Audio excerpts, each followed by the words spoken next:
আসসালামু আলাইকুম সুপ্রিয় দর্শক শ্রোতা বন্ধুরা, আপনারা দেশ বিদেশে যেখান থেকে আমাদের এই ভিডিওটি দেখছেন সকলকে আন্তরিক শুভেচ্ছা জানিয়ে শুরু করছি আমাদের আজকের এই ভিডিও প্রোগ্রামটি। দেখতে পাচ্ছেন ক্যামেরার সামনে নিয়ে এসেছি একটা সুন্দরী মিষ্টি আপুকে, তার কথাগুলো আপনাদের সামনে তুলে ধরবো। চলুন শুনে এসে যাক এই মিষ্টি আপুর কথাগুলো। আসসালামু আলাইকুম আপু, ওয়ালাইকুম আসসালাম। কেমন আছেন?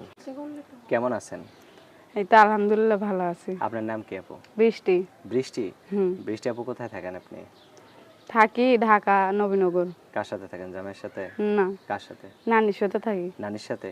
আর আপনার বাবা মা? বাবা মা বোনের মারা গেছে। মারা গেছে। তার নানির বিয়ে হয়েছে? নানির বিয়ে হয়েছে। আপনার বিয়ে হয়েছে? না, তাহলে কারোই বিয়ে হয় নাই? না নানির বিয়ে হয়েছে, আমার বিয়ে হয় নাই। এখন নানা কি করে?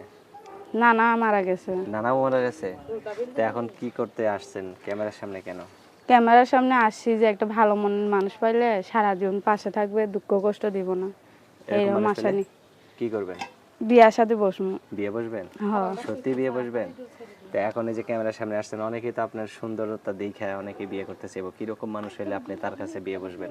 কিরকম যে ভালো ব্যবহার আচরণ, যে খারাপ ব্যবহার করব না, যে বিয়া করে আবার মাঝপথে ধরে ছাইরে দিব না, এইরকমই একজন মানে বিয়ে মানুষ। করে যাতে আপনার সাইডে না চলে যায়, এইরকম এরকম একজন মানুষ মানুষ পেলে তার চাচ্ছি। কাছে সারা জীবন থাকবেন। হুম। সত্যি থাকবেন নাকি আবার তারে থুয়া অন্য একজন ভালো হইলে তার হাত ধরে চলে যাবেন? সে যদি খারাপ হয় তাহলে তারে থেকে অন্য একজনের কাছে যাইতে পারে, আর যদি সে যদি ভালো হয় তাহলে তারে থেকে আর চলে যেতে পারে তাড়াতাড়ি না। আর চলে যাবেন না।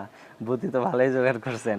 এখন তারে তো ভালোবাসা আদর যত্ন দিয়ে রাখতে হইব, তাই না? এখন সে যদি একাই শুধু আপনার ভালোবাসা যায় তাহলে তো হইব না সংসার, তাই না? হুম। তো বিয়েটা তো আর একদিন দুই দিনের জন্য না, সারা জীবনের জন্য। তো এরকম একজন এমন একজন লোক আপনি কিভাবে